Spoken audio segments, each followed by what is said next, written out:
አንድ ግለሰብ ነበር አሉ በነፍሱ ላይ ደንበር ያለፈ ወንጀል የተባለን ያዳረሰ በጣም ወንጀልን የሰራ ሰው ነበር። ፈለማ حضرته الوفاة ሞትም አፋፍ ላይ እንደደረሰ جمع بنيه ልጆቹ ሰበሰበ።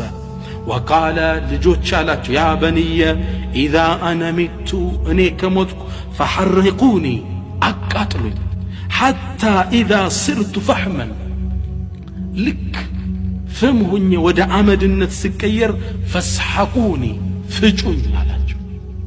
ሱብሃንአላህ አመድ አድርጉኝ ድቅቅ አርጉኝ።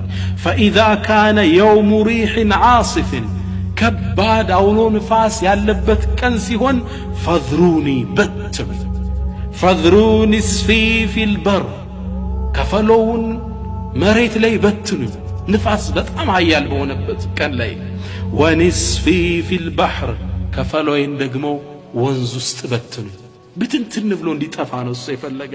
ለምን ይሄን እንዳለም ተመልከቱ። ፈለኢን ቀዲረ ዐለየ ረቢ የኔ ጌታ እኮ አላህ እኔን ሰብስቦ ከቀሰቀሰኝ ለዩዐዚበኒ ዐዛበን ማ ዐዘበሁ አሐደን ሚነል ዓለሚን በዓለማት ማንንም ያልቀጣውን ቅጣት ነው የሚቀጣኝ። ወንጀሌ ብዙ ነው። ጌታዬ እንዳያገኘኝ በትኑኝ ግማሹን ወንዝ ውስጥ ከፈለውን ሜዳ ላይ። ሱብሃንአላህ ወሲየቱን ገሪባ ሚገርም አደራ ነው አይደል? ታዲያ ልጆቹን ቃል አስገባቸው። ልጆቹም ያባታቸውን ቃል ተቀበሉ። ሲሞት አቃጠሉት ፈጩትም። አመድ ሲሆን በጣም ንፋስ ያለበትን ቀን ጠብቀው ግማሹን መሬት ላይ በተኑት። ተበተነ አመድ ሆኖ ከፈለውን ደግሞ ወንዝ ውስጥ ከተቱት። አመረ አላሁ አልበረ ፈጀመዐ ማ ፊህ አላሁ ስብሓነሁ ወተዓላ መሬትን ያዝሽውን ስብስብ ያላት ተሰበሰበ መሬት ላይ የተበተነው። ወአመረ አላሁ አልበሕረ ፈጀመዐ ማ ፊህ ወንዝንም አንተ ላይ የተበተነውን ሰብስብ ተባለ ሰበሰበው። ثم قال قم هنا لو الله ይሰው ሰው ሆኖ አላህ ፊት ቆመ ይላሉ ነቢያችን ሰለላሁ ዐለይሂ ወሰለም።